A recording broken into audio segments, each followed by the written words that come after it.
Okay, so I'm going to show you a suggested method of testing out the Viofo camera before you install it in the car, just to make sure it's all working. What I've done is hooked it up temporarily using the HK3 hardwired kit. And as you'll see down by the battery here, I've got the black wire to the negative terminal and the red always-on wire to the positive terminal. And then the yellow, which is the switched wire, I'm going to just clamp it onto the positive terminal when I'm testing it out. First thing I'm going to do, just to check, is to see the voltage of the current battery. And it's coming in at 12.5 volts. And that's of use because this switch here, which is for the parking mode, allows you to set voltages from 11.8 up to 12.4. With the idea being that let's say if you put the switch at 12.4, it'll continue to allow battery power to go to the camera until it hits 12.4, and then it'll cut it off, which would be good to prevent your car from not being able to start in the cold weather. Okay, so the first thing I'm going to do is connect, or I guess the first thing I'm going to do is show you that with no switched power to the camera, by default the camera is not in parking mode, so right now it's just blank, like there's no lights on, nothing's working. So I'm going to connect the switched wire there. All right.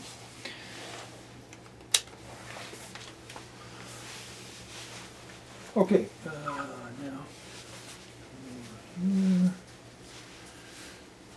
Okay, so now I've applied power to the camera from the yellow switched wire, and it starts up. I've already put the chip in it. You can tell that it's recording because the record light is on. The mic light says that the microphone is turned on, and the flashing little red light here says that it's recording. There's the image from the camera.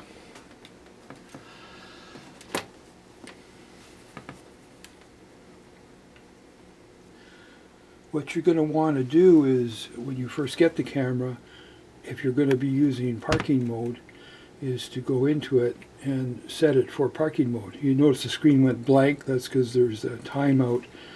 After, and that's adjustable, but I think the default is 1 minute for the screen to time out.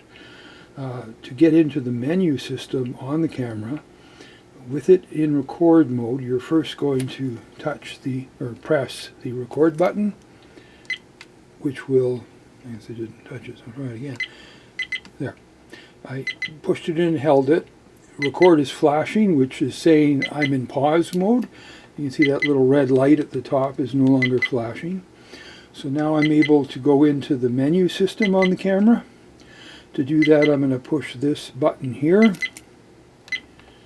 and I'm into the menu. I'm going to go in and make some changes. Some of these, like the resolution, bit rate, live video loop, I'm just going to leave at the default. Yeah, this, I forget the term for this, but WDR, whatever that is something that I want to turn on. So I press the middle button here to get to this set of options, and then I'll press the down or up, either way, to move it to on, and then I'll press the middle button again here to lock it in. And we can go back in again by pressing this middle button just to verify that it is on. Wide dynamic range, I think is what it's called. Exposure I'll leave alone. Parking mode by default is going to be off, so I'm going to push this middle button and move it to auto event detection. There's also a facility for time-lapse recording, but I prefer just to use auto event. Again, I'll push that middle button to lock that in. Okay, now we're going to go into the parking G sensor, which is the setting where if your car gets bumped while it's parked, The default is set to high. High meaning you don't need much of a bump for the sensor to trigger and the camera to record. So I'm going to leave it at high. The next one is parking motion. By default it's set to medium. This you can adjust depending on where you're parking. If there's a whole lot of people going back and forth, you probably want to set it to low. If there's not a lot of people going back and forth, you could set it to high. I'll just leave it at medium. Time-lapse would be used if you wanted to be taking images every so often, which I'm not interested in. Motion detection. This is motion detection while you're driving, and they suggest that you wouldn't use it. So I don't know why it's there, but it's there. And by default, it's off, so don't have to worry about that. GPS is by default on. It's there. Oops, I just switched it off. Okay, put it back to on. Go down, speed unit, I'm going to set it to kilometers. G sensor is the sensor of how much impact to the car is going to trigger it to lock the video file. And I guess you'd use low if you're on a street where there's a whole bunch of bumps so that it wouldn't be going off all the time. I'm going to set it to middle just to see how it'll work on our streets. The idea being that if you set it incorrectly, you would get in a collision and it wouldn't trigger if it's not a very violent collision. Wi-Fi by default is turned off. So when you pick it, you can choose 2.4 or 5. My phone happens to do both, so I'll use 5 because it's a faster way to transfer data. Date stamp is whether you want the date on the video image, and default is on. GPS info is the speed and latitude, longitude. Camera model is the name of the camera, and I'm leaving both of those turned on because they're on by default. Record audio is on by default. I'll leave that. Screensaver, it's set right now for a minute, and you can adjust it if you want to any of these other settings. I'll just leave it at a minute. Boot delay is used with some vehicles if you don't want the camera to come up until the vehicle's really running. I think it's a diesel vehicle or something like that. Date and time you don't have to worry about because this thing has the GPS built in. Once the GPS sees a satellite, it'll pull the correct date and time automatically. Time zone, that you have to set. That is your particular Greenwich time zone. Ours is 6 for Central Canada / Dallas, Texas, sort of that area. But it's not +6, it's -6. I learned that out the hard way because I first set it to +6 and it ended up being 12 hours out. So I'm moving it to -6 and selecting that. And then once this thing sees the satellite, it'll get the date and time for you. You can set different languages. English is the default. Beep sound, you can turn that off if you want. I'm just going to leave it on for now. Frequency, I'm told by Blackbox that it's just the frequency for this screen. There's 2 settings, 50 and 60. Anyway, they had told me that it doesn't really matter because if it's just on this screen and the image is clear, that you don't have to worry about it. TV mode I have not used, nor image rotation, nor rear camera mirror. Format is of use. You're supposed to format these chips about once a month. And in fact, you got a format warning just below format, which I'm going to pick and set for 30 days. So I believe what's going to happen is this thing will start to chirp at me at the 30-day point, reminding me to format that chip. When you go to format, you move on to it, select it, and then move down to OK and say go by pressing that middle orange button. And it doesn't take long to format it. Default setting would flip this thing all back to the defaults, which you don't want to do. Car number would be your car license plate. You could key in there. I don't know what custom text stamp is. And firmware, if you pick that, you'll be able to see whatever version of firmware you got, which in this case, as of February 2020, that's the most current firmware, so nothing to do there. By the way, the SIM, or not the SIM, but the SD chip, you gotta get used to with your little fingernail to get it in or out. It goes in with the, so shall we say, the prongs facing inside the car into the slot in the side of the camera, and you got to use your fingernail to lock it in. For this camera, I've gotten the Samsung High Endurance 128 gig chip. I've been told that they last much longer than the regular SD chips. Okay, so the camera is now been configured for parking mode. And so now what I'm going to do is unplug or disconnect that yellow wire, and you can just keep the camera on here. And when I do so, the screen turns off, this guy starts to flash, and then he'll go solid, and at that point it's in parking mode. It'll stay in parking mode until you start the car again, or if the battery voltage goes lower than that set point on the HK3. Okay, right now the camera is in parking mode, which is evidenced by that little guy walking there.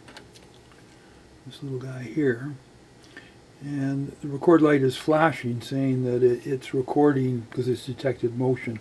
I waved my hand in front of the rear camera, and I guess that was enough to start it going. We see here the little GPS symbol. Oh, it was green. I don't know if you noticed it was green, then it turned white. So I think it had, oh, there it goes, it's green again. So I think it's picked up the satellite, and we'd be able to check that. Let's check if the date and time is right now. 3:54. Yeah, okay, so the time is in 24-hour clock mode, but it is correct. So, because this is February 8th, and it's 3:55 now. So it's picked up the current date and time. Doing that by using your Greenwich time zone.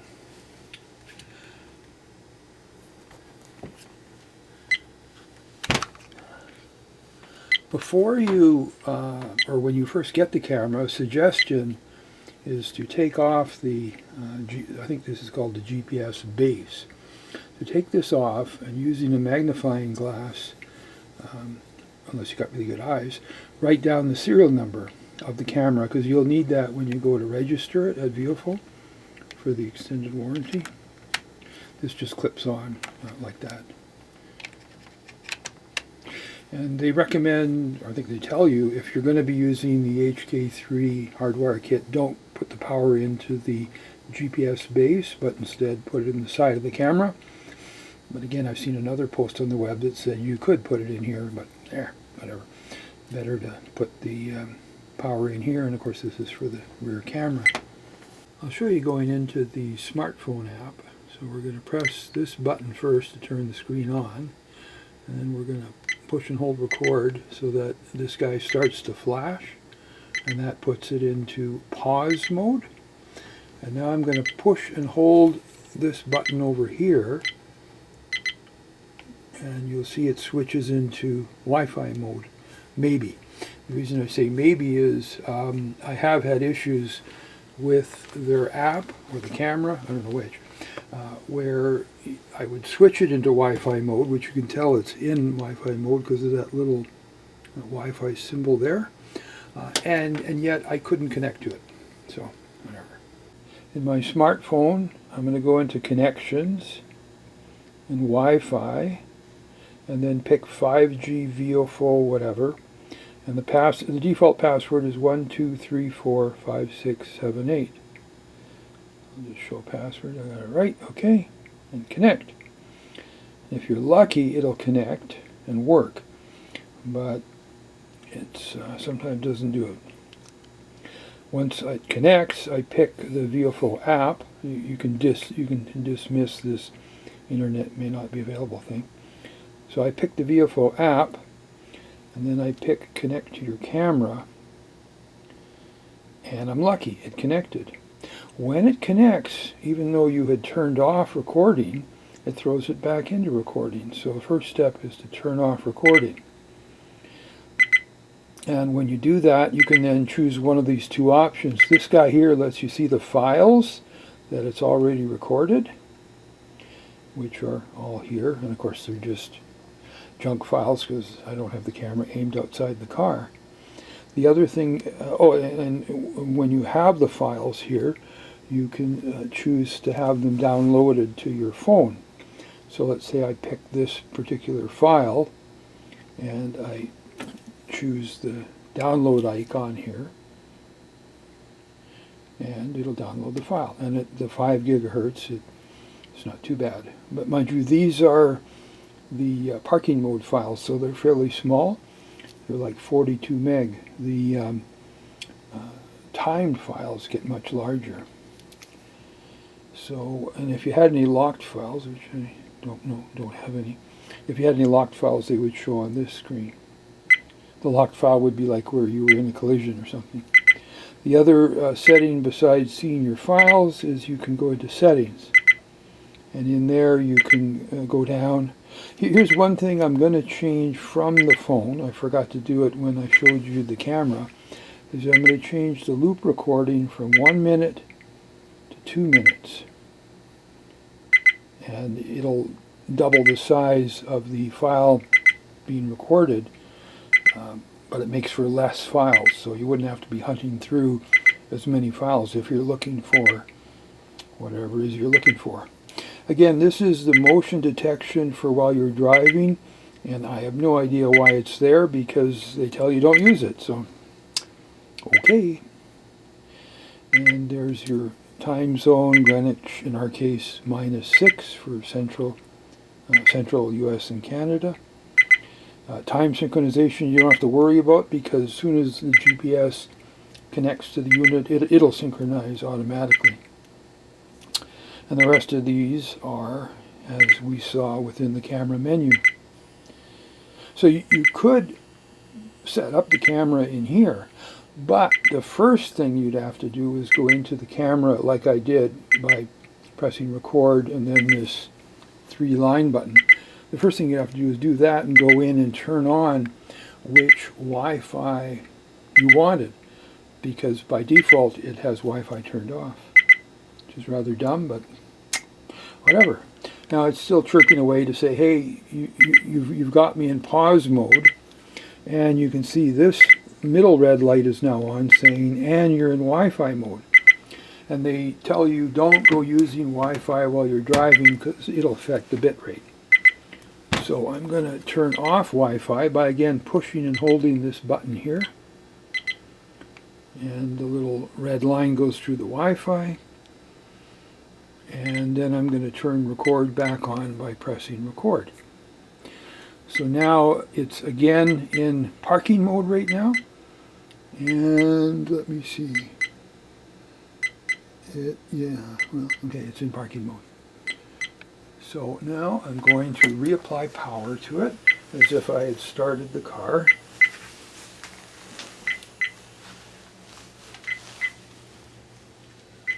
Don't ask me why it's chirping, I have no idea.